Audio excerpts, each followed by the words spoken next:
Olá pessoal, essa é a nossa série Entendendo a Palavra de Deus e nós estamos em Romanos capítulo 12. Se você tiver alguma dúvida, é só enviar para mim no e-mail geraçãodenoé@gmail.com.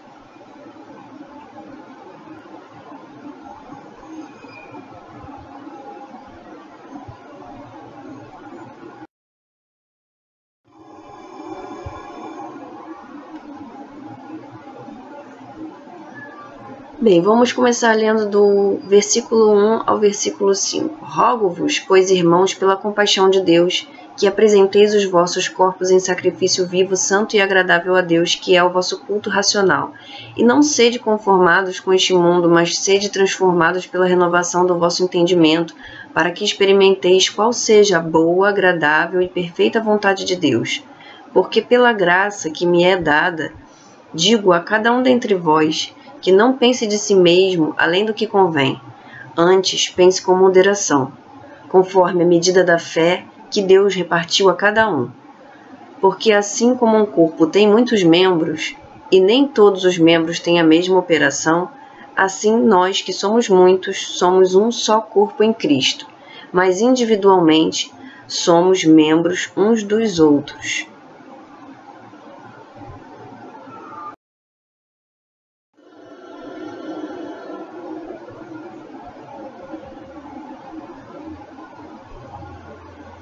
Vamos ver o que nós lemos sobre ser o que é um sacrifício, o que é ser um sacrifício vivo, santo e agradável a Deus. No livro de Efésios, na carta aos Efésios, capítulo 4, também escrito por Paulo, verso 22 ao 32, diz assim: que quanto ao trato passado vos despojeis do velho homem, que se corrompe pelas concupiscências do engano, e vos renoveis no espírito da vossa mente, e vos revistais do novo homem, que segundo Deus é criado em verdadeira justiça e santidade. Por isso deixai a mentira, e falai a verdade cada um com o seu próximo, porque somos membros uns dos outros. Irai-vos, e não pequeis, não se ponha o sol sobre a vossa ira. Não deis lugar ao diabo. Aquele que furtava, não furte mais. Antes trabalhe, fazendo com as mãos o que é bom, para que tenha o que repartir com o que tiver necessidade. Não saia da vossa boca nenhuma palavra torpe, mas só a que for boa para promover a edificação, para que dê graça aos que ouvem. E não entristeçais o Espírito Santo de Deus, no qual estáis selado para o dia da redenção. Toda amargura, e ira, e cólera, e gritaria, e blasfêmia, e toda malícia sejam tiradas dentre vós. Antes, sede uns para com os outros benignos, misericordiosos, perdoando-vos uns aos outros, como também Deus perdoou em Cristo. Então ele está confirmando tudo aquilo que ele disse em uma outra carta, dizendo o que é ser um sacrifício vivo, santo e agradável a Deus. O que agrada a Deus? Qual é o sacrifício que é bom que nós façamos? O que é viver em santidade? É o quê? É deixar mentira, é falar a verdade, é se irar, mas é não atacar as pessoas, né? Irai-vos e não pequeis, é não atacar as pessoas, né? Você pode se irar, você pode ficar até com raiva, mas não atacar ninguém, não ir à violência, né? Quer dizer, não dar lugar ao diabo em todas essas coisas. Aquele que furtava, não furte mais. Aquele que falava alguma palavra torpe, não fale. Ou seja, palavra torpe, palavrão, né? Palavrão, entre outras coisas, entre outras palavras que fazem mal à pessoa que está ouvindo, né?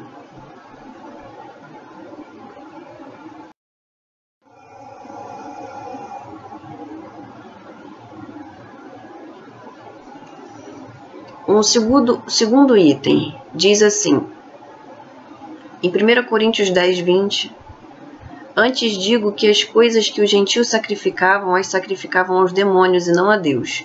E não quero que sejais participantes com os demônios. Paulo escreve aos Coríntios e está dizendo a eles para que eles não participem, não comam e nem toquem em coisas sacrificadas aos ídolos.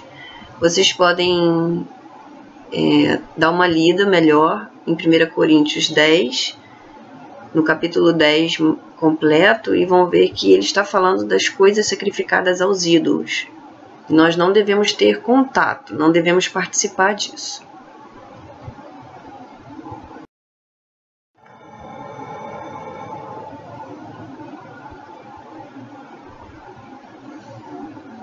Em Efésios, capítulo 5, do verso 1 ao 21, também fala um pouco melhor sobre essa santidade e diz assim: Sede, pois, imitadores de Deus como filhos amados, e andai em amor, como também Cristo vos amou e se entregou a si mesmo por nós em oferta e sacrifício a Deus em cheiro suave. Mas a prostituição e toda a impureza ou avareza nem ainda se nomeie entre vós, como convém a santos, nem torpezas, nem parvoíces, nem chocarrices, que não convém, mas antes ações de graças. Porque bem sabeis isto, que nenhum devasso, ou impuro, ou avarento, ou qualquer idólatra, o qual é idólatra, desculpem, tem herança no reino de Cristo e de Deus. Ninguém vos engane com palavras vãs, porque por estas coisas vem a ira de Deus sobre os filhos da desobediência. Portanto, não sejais seus companheiros. Ou seja, não fique perto de pessoas que fazem essas coisas, que andam dessa forma, né? Que andam em devassidão, em impureza, ou é um avarento, ou é um idólatra. Não ande com essas pessoas, Paulo está dizendo.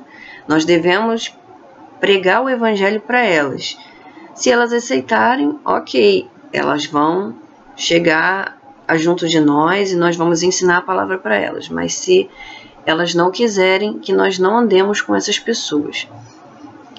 Continuação, porque no outro tempo erais trevas, mas agora sois luz no Senhor, andai como os filhos da luz, porque o fruto do Espírito está em toda bondade, justiça e verdade, aprovando o que é agradável ao Senhor, e não comuniqueis com as obras infrutuosas das trevas, mas antes condenai-as.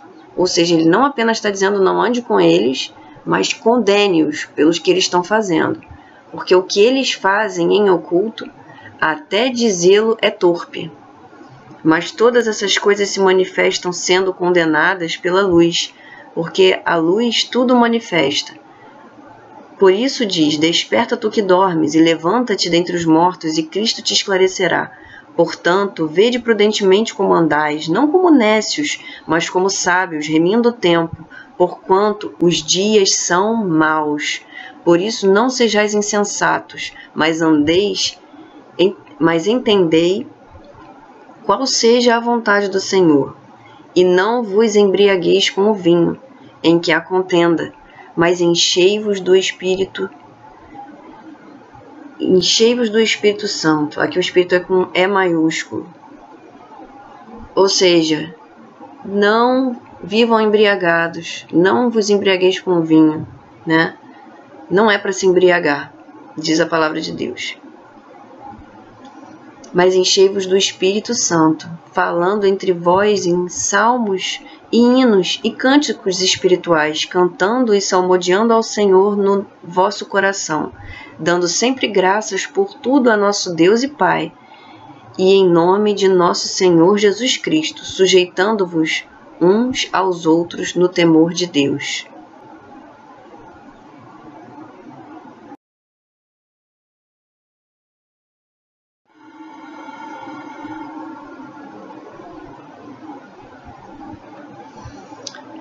Agora eu vou explicar um só corpo em Cristo e membros uns dos outros. O que significa isso? 1 Coríntios, no capítulo 12, eu vou ler alguns versículos apenas. Diz assim, ora, há diversidade de dons, mas o Espírito é o mesmo. E há diversidade de ministérios, mas o Senhor é o mesmo. E há diversidade de operações, mas é o mesmo Deus que opera tudo em todos. Mas a manifestação do Espírito é dada a cada um para o que for útil. Mas um só é o mesmo Espírito que opera todas essas coisas, repartindo particularmente a cada um como quer. Porque assim como o corpo é um e tem muitos membros, e todos os membros, sendo muitos, são um só corpo, assim é Cristo também. Pois todos nós fomos batizados em um Espírito, formando um corpo, quer judeus, quer gregos, quer servos, quer livres, e todos temos bebido de um Espírito, porque também o corpo não é um só membro, mas muitos.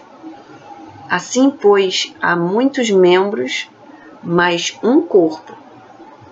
Ora, vós sois o corpo de Cristo e seus membros em particular.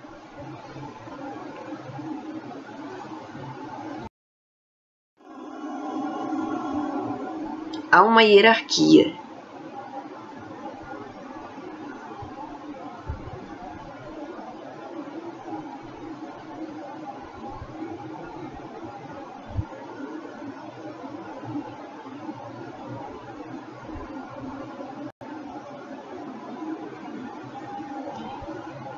Em 1 Coríntios 12, 28, o apóstolo Paulo deixa claro para nós essa hierarquia. E a uns pôs Deus na igreja, primeiramente, apóstolos, em segundo lugar, profetas, em terceiro, doutores, depois, milagres, depois, dons de curar, socorros, governos, variedade de línguas.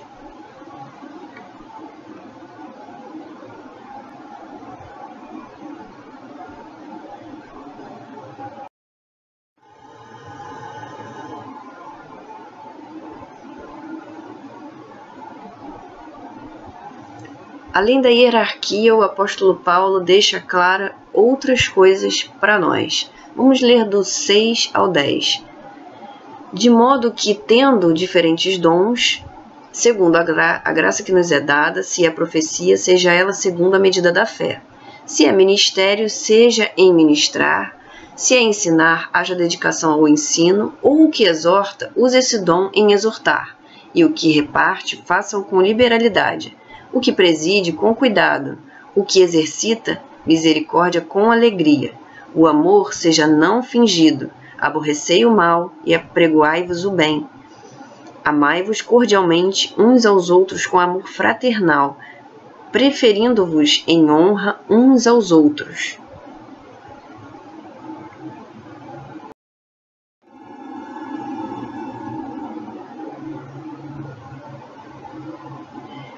Vamos ressaltar mais uma coisa, e essa coisa é importantíssima, que é o amor. 1 Coríntios 13, como nós lemos nos versículos anteriores, vamos confirmar por 1 Coríntios 13, de 1 ao 7, fala sobre o amor. Ainda que eu falasse a língua dos homens e dos anjos, se eu não tivesse amor, seria como metal que soa ou como sino que tine. E ainda que tivesse o dom de profecia e conhecesse todos os mistérios e toda a ciência, e ainda que tivesse toda a fé, de maneira tal que transportasse os montes, e não tivesse amor, nada seria. Ainda que distribuísse toda a minha fortuna para o sustento dos pobres, ainda que entregasse o meu corpo para ser queimado, se não tivesse amor, nada disso me aproveitaria. O amor é sofredor, é benigno. O amor não é invejoso, o amor não trata com leviandade, o amor não se ensoberbece, não se porta com indecência, não busca os seus interesses, não se irrita, não suspeita mal, não folga com a justiça, mas folga com a verdade. Tudo sofre, tudo crê, tudo espera, tudo suporta.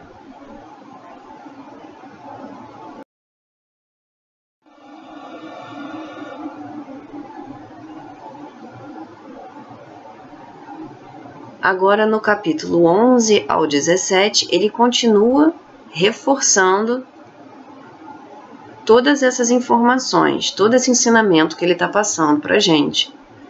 Vamos ver o que o apóstolo Paulo está falando. Não sejais vagarosos no cuidado, sede fervorosos no espírito, servindo ao Senhor. Alegrai-vos na esperança, sede pacientes na tribulação, perseverai na oração. Comunicai com os santos as suas necessidades. Segui a hospitalidade, abençoai os que vos perseguem. Abençoai e não amaldiçoeis. Alegrai-vos com os que se alegram e chorai com os que choram. Sede unânimes entre vós. Não ambicioneis coisas altas, mas acomodai-vos às humildes. Não sejais sábios em vós mesmos. A ninguém torneis mal por mal. Procurai as coisas honestas perante todos os homens.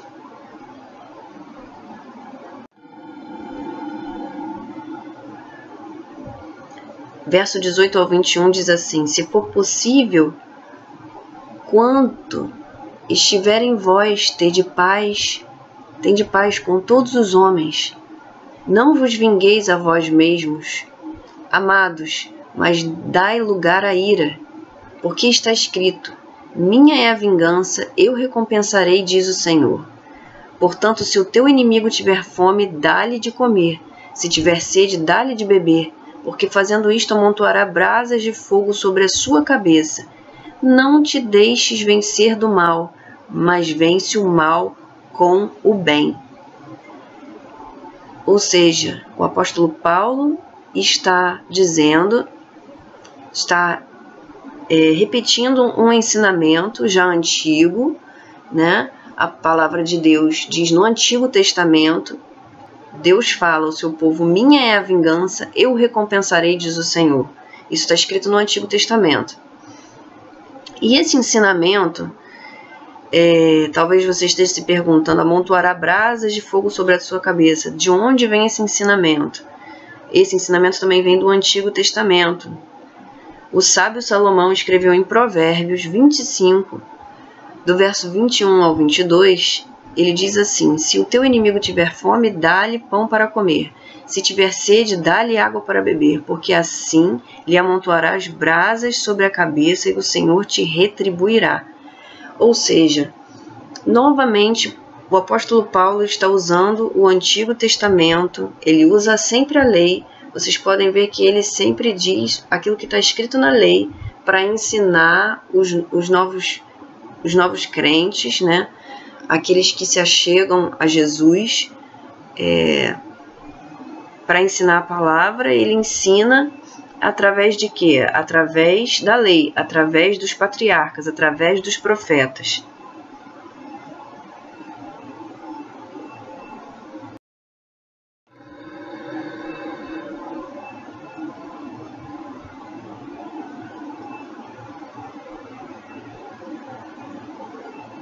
É isso, pessoal. Curte aí e até o próximo vídeo.